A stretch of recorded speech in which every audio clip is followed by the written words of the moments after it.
Hey folks, this is Dr. Emily Scherning with American Resiliency, here with an update for all of our friends in Canada. We have many Canadians in the AR community. Our Canadian folks here, they punch way above their weight in terms of contributions of all kinds, most notably related to volunteer work. And I am so grateful to all of you folks and to all of our friends in Canada who have been supporting the project here. I want you to know that after I complete the NCA 5 update series for the US, I'm intending to release more videos about projected landscape change, which will look beyond national boundaries and towards our shared future here in North America. Our previous video on Canada's climate projections went through the 2019 official report seen here and introduced Canada's Climate Atlas, a live tool with projection information. You can still use it, but it hasn't been updated since 2019. Canada has continued to put out high quality work on climate with this 2023 synthesis report. And this year in 2024, Canada also released an indigenous-led report. It's important to note, while the 23 and 24 reports are useful, they contain important information. I know that the folks who sent them to me in the AR community hoped that they would help shed some light onto what the future is for Canada. These reports contain information about what's happening now and what adaptation measures are being currently implemented in Canada. They don't contain new projection information. I want to contrast that to the US projection information. So the NCA 4, the US Fourth National Climate Assessment, came out in 2018. The NCA 5, Fifth National Climate Assessment, came out in November of 23. The NCA 5 contained substantial changes to the 2C projections, particularly as we looked at the northern coasts, particularly as south of the border here, I looked at the projection changes for Maine and for Washington state. Our big takeaway from that, I think, is that especially if you're on the coasts, it's worth considering an extension of the trends and the projections that we're seeing in the US, both in Washington and in Maine. I think there are also significant changes that aren't as alarming towards the center of the continent. I want to share in this video how projection trends south of the border are likely to impact our friends in Canada because those changes have been so significant from the NCA 4 to the NCA 5. And you folks know that's not the way I typically do things. I prefer to send people to high quality contemporary sources and not to extrapolate. Because when I go through the projections, and I do spend a lot of time in there, I see many things I don't expect.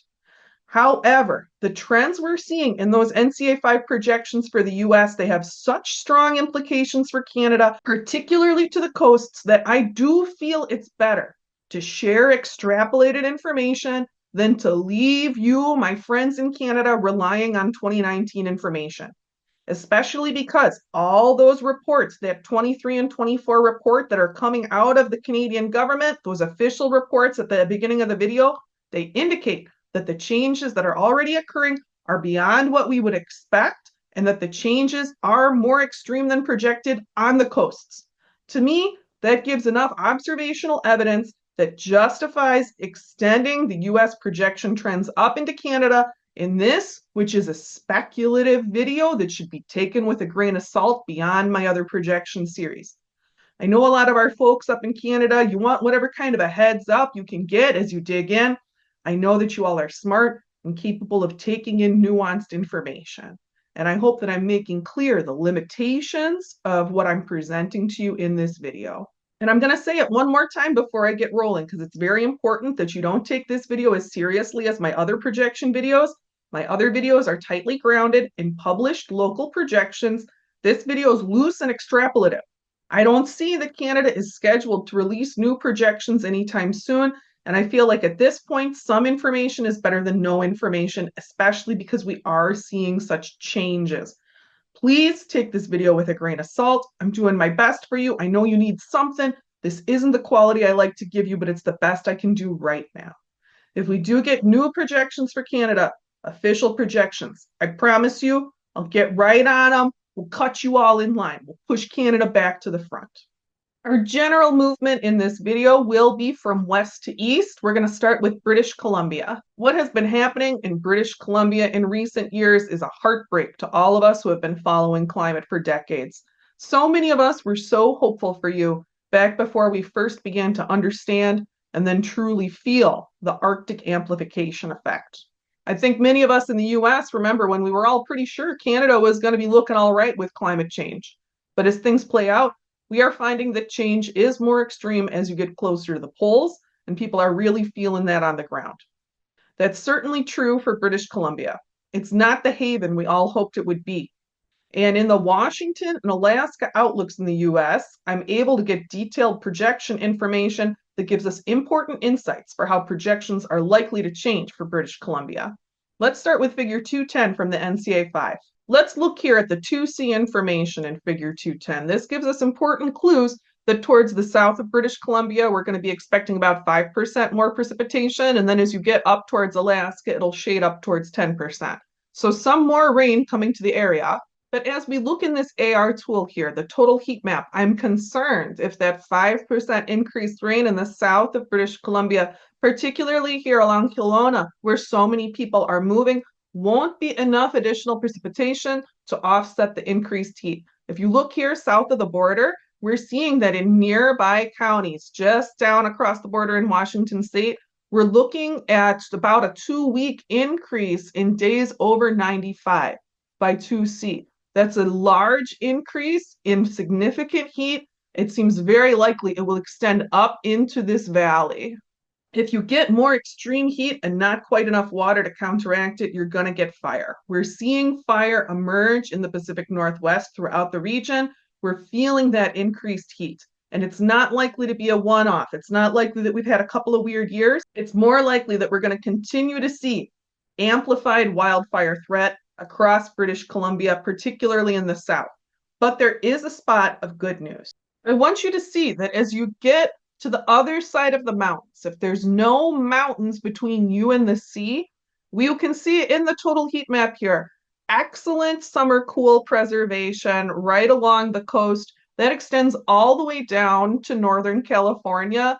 I see no reason why it wouldn't extend further up into Canada. We also see it projected for Alaska. Very good summer and pretty good winter stability right on the coast. If there's no mountains between you and the sea, your most likely concern that we're going to be able to visualize will be sea level rise. Otherwise, you're likely to experience a fairly stable year-round climate, not a lot of change from what you have today. I'm recommending climatecentral.org as your sea level rise visualizer for Canada. To see if I thought this tool was reliable, I checked the parts of the North American coastline I'm most familiar with from the NOAA Sea Level Rise Viewer. I found this tool to have a perfect match at every point. So I think it has solid underlying information, and I think it's worth considering for all of our international viewers who are concerned about coastal issues. Let's take a look around. I've got this set for 10 feet like I do for the US, but I know that you all are using actual units up in Canada, so let's make the switch to meters. As we consider higher end sea level rise, I think that it's worth noting that substantial portions of Vancouver will experience damage to the built environment, and that across the bay over in Nanaimo, that's not so much the case. Although you expect damage to low-lying areas, much of this built environment is high enough in elevation that you've got very strong resilience potential. The same is true for the resilient communities in Port Hardy and Port McNeill. Although you expect to see coastline changes, most of the built environment is high enough up to be safe. And as we move further up north, getting closer to Alaska, in places like Prince Rupert, that trend continues, where you will experience coastal change, but most of the built environment is high enough up that it won't be directly impacted by higher end sea level rise. Talking about these changes to hydrology, in southern British Columbia, it's very likely that your local hydrology will be severely impacted by a shift towards rain instead of snow. The lack of snowmelt water will have big implications for landscapes and ecosystems, for the health of cold water fish in the streams, and for water table levels around the year. These are very serious changes in the outlook for BC, where as you get inland, we are expecting big changes in the summers, we are expecting changes in hydrology, and we are expecting more precipitation falling as rain instead of snow throughout the region. There's still potential in British Columbia, but the challenge level is much higher than we all had hoped especially because as we see the polar vortex becoming more frequently deformed, we're seeing hard freezes continue further south in BC than we had projected, with serious impacts to woody fruit crops of all kinds. Many of us had hoped that we'd see a gradual, stable increase in winter lows in British Columbia. We are still seeing occasional, unpredictable, very hard traditional freezes, making it extremely difficult to establish the orchards and vineyards that had held such promise for the region. Now let's take a minute to talk about Alberta, Saskatchewan, and Manitoba. In the 2019 projections for Canada from the Canadian government, we saw a critical point hanging in the balance for these provinces. Would the prairies get enough rain, or would they fall into aridity? This was a known unknown. In those provinces, drought is being experienced, and we're seeing a line begin to emerge south of the border here, an aridity pattern changing south of the border here. You can see in these non-crosshatched areas of North Dakota and Montana. There's also potential evidence that the line of aridity is going to fall south of the border into the US by the changes that we're looking at in the wildfire map in figure 7.4 of the NCA 5, where we are seeing projected wildfire hotspots occurring particularly in Montana and northern Idaho related to that line of aridity that we saw in figure 210. Big projected increases in wildfire. It's not good news in the immediate future for the Canadian prairies. And I know Calgary has been experiencing severe water stress already. We're seeing a drought trend emerge for the prairies. There's reason to be concerned that that trend is going to continue for some time. At this time, I'm most concerned about Saskatchewan because as we see in the hot day viewer here, at 2C south of the border, in parts of Montana, we're expecting a hot season extension of an additional 23 days over 95, meaning that high summer temperatures, increased high summer temperatures with longer duration of high summer temperatures are likely to be impacting Saskatchewan most strongly alongside this continued drought trend. Beneath Manitoba, we can see that the rate of change below the border is lower. I think that it's possible that Winnipeg, if it can handle the increased fire risk that we will be experiencing throughout the region, outside of Winnipeg, I think is a potential opportunity zone because you start to shade in to where you may get more increased precipitation, but maybe not like so much that it's a problem. And it doesn't look like there's going to be as much of a summer heat up. It looks like from about here, we're expecting to see more stability as we move into Manitoba. I think it is worth noting if we move beyond 2C, and there's low reliability as we move beyond 2C, we do expect more changes in rain patterns, where you can see that south of the border, we're expecting additional rain. Below the prairies, I think that trend would extend up north as we move towards 3C. So if you have an opportunity to hold land in the prairies, if you can hold it, I would hold it. I think it is worth holding. There's good soil there. But the prairies are another region of Canada where, unfortunately, it looks like we are going to see a hotter, drier future than previously projected, that the line of precipitation that was hanging in the balance is falling further south than we would have liked, and that we are going to be experiencing fairly high risks of fire and landscape transformation in the prairies by and large.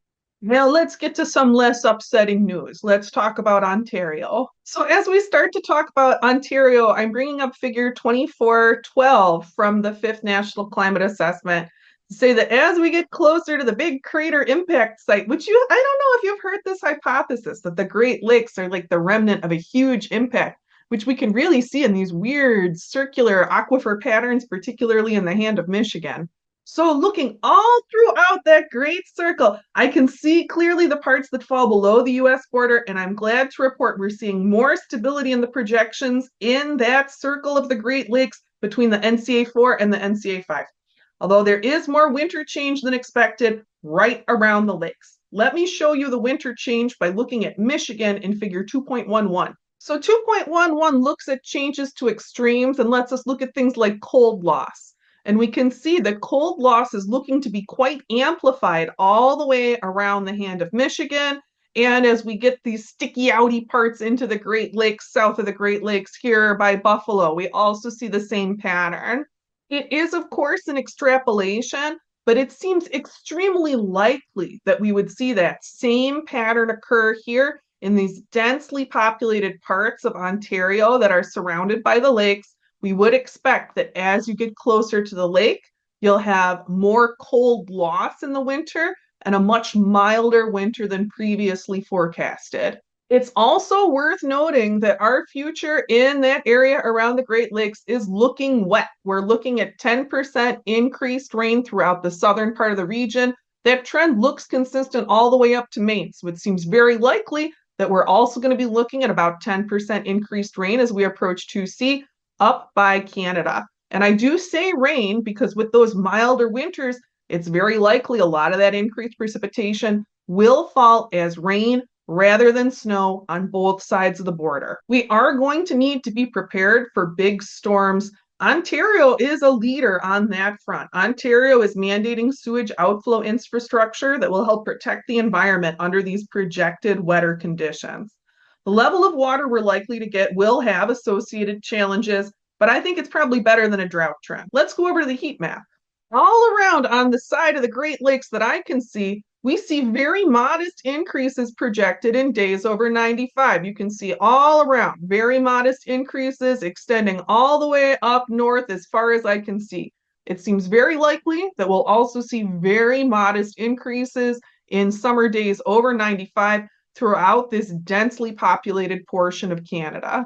I think it is probably reasonable to extrapolate that, especially in southern Ontario, you're going to be wetter than previously projected with a milder winter, but your summer will continue to be mild and your overall projected conditions are extremely survivable.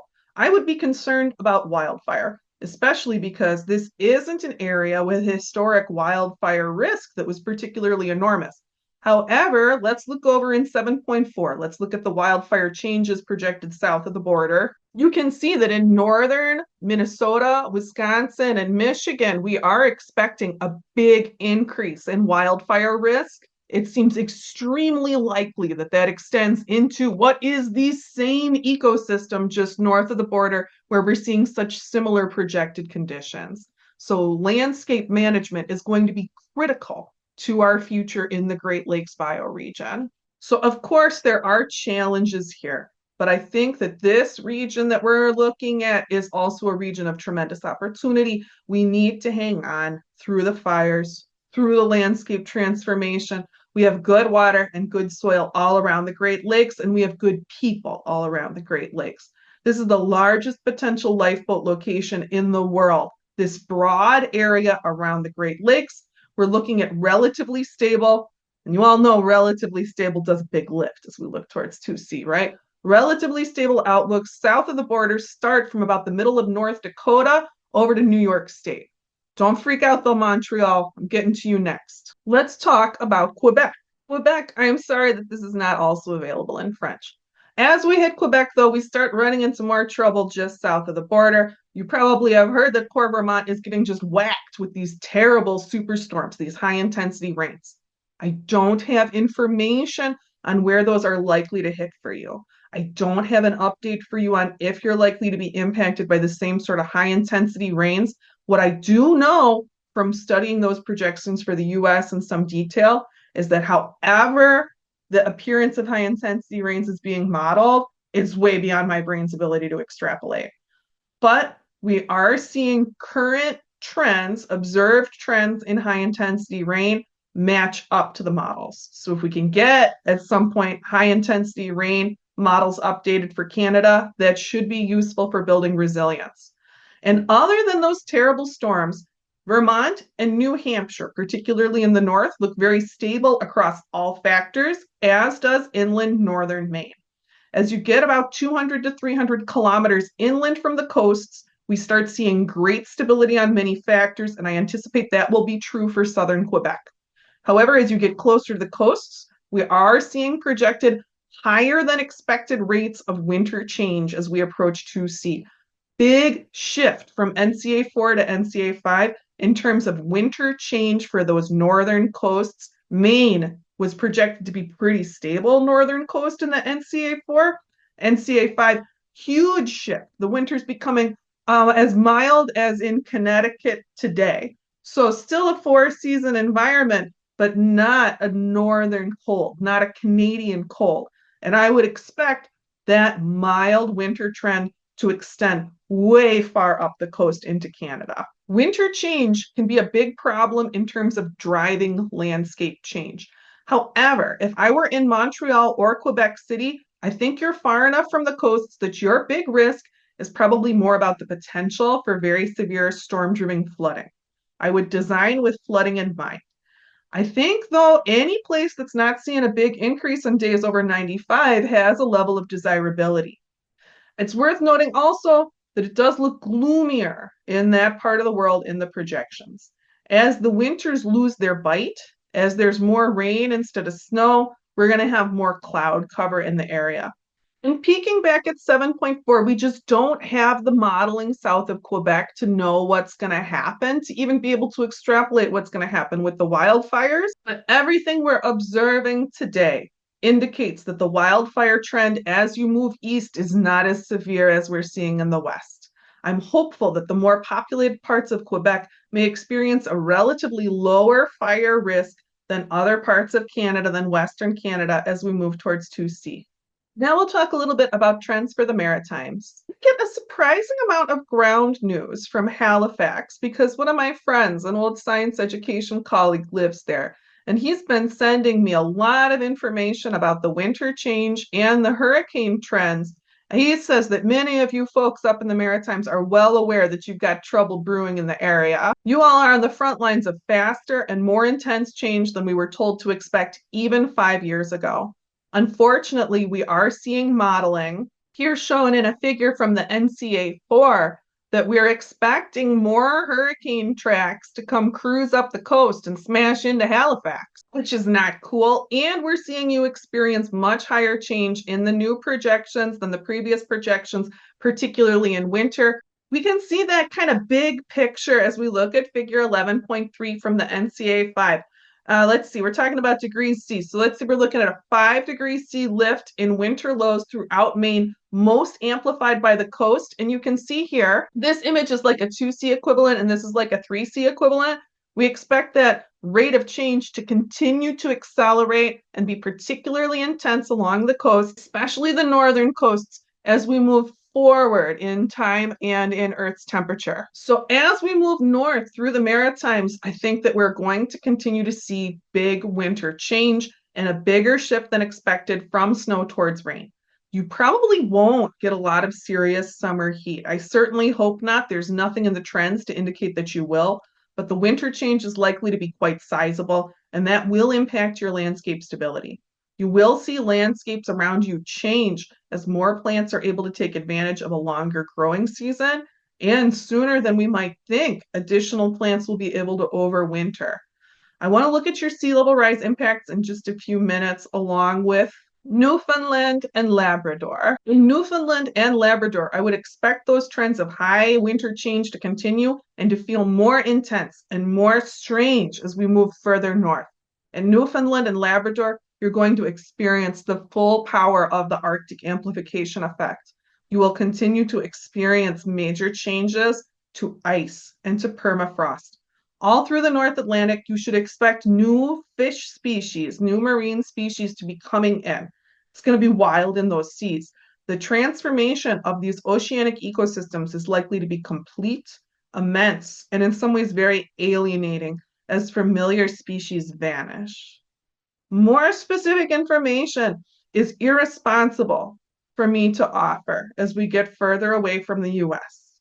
But I want to look just a little bit at the population centers in Newfoundland, Labrador, and the Maritimes because I can get you sea level rise information. If the information from Alaska is anything to go off of, we shouldn't be shocked as we get farther north by just tremendous riverine and coastal erosion. The risk of riverine flooding, of flooding rivers and eroding riverbanks in the Maritimes, in Newfoundland, and in Labrador is likely to be severe.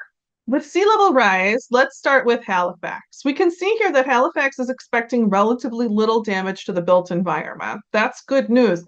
but it's not true throughout Nova Scotia. In this fjordy looking area closer to the Bay of Fundy, for example, it looks like many smaller communities will be substantially impacted by inland saltwater incursion. On Prince Edward Island, I think that we have some serious concerns about erosion and loss of keys, which will lead to less protection against storms as we look at higher end sea level rise scenarios. And in many ways, the farther north we get, the more damage to the coasts we're expecting in these higher end sea level rise scenarios. Although I do want to show you a little bit of good news that if we look inland, we don't expect massive changes to the St. Lawrence Seaway. So that's hopeful. You can look in yourself and get very detailed information, address level information, but you can see from a bird's eye view that as we get further north, we're looking at potentially very large changes to the coastline with high end sea level rise.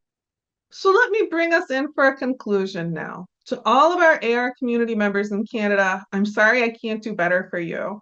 I think the differences we see in the US projections are significant enough, especially along the coasts, that they give important insights that may help you. And when I saw evidence that that line of aridity is falling below the US border, so negatively impacting the prairies, I can tell you my heart sank because I knew what this likely meant for the prairies from reading about the projected line of aridity in your 2019 report. And it makes me afraid for you as we move through this difficult time.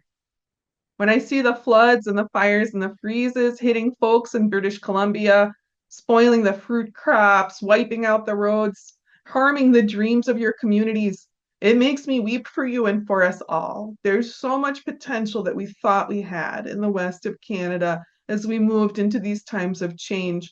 And the projections just show that it's not playing out the way we might have hoped, that it's not going to play out the way we might have hoped. Well, your projections to the extreme west, the west beyond the mountains, right along the coast, look fairly stable. By and large, it seems that Canada has to face east for more stable outlooks. Toronto and Montreal have hopeful outlooks, fairly stable outlooks. They're looking a bit wetter, a bit warmer in the winter, potentially gloomier weather, but definite potential for persistence. I hope that I can give you better information sometime soon, especially as we get further north, in which you might notice I didn't even touch on changes to the Arctic because I know how much I don't know. We need updated Canadian projection information to talk about further north.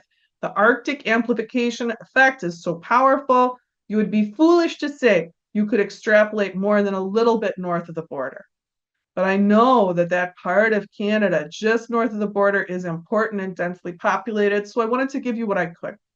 I'm wishing you all the best. As we face what's coming, we'll be so much stronger if we can do it together. We need coordinated responses and coordinated aid to the fires and the floods that we will be facing. In the best future we can make, we need to help many species move north over the border. We need to help the land transform together with controlled fire, with stewardship and care.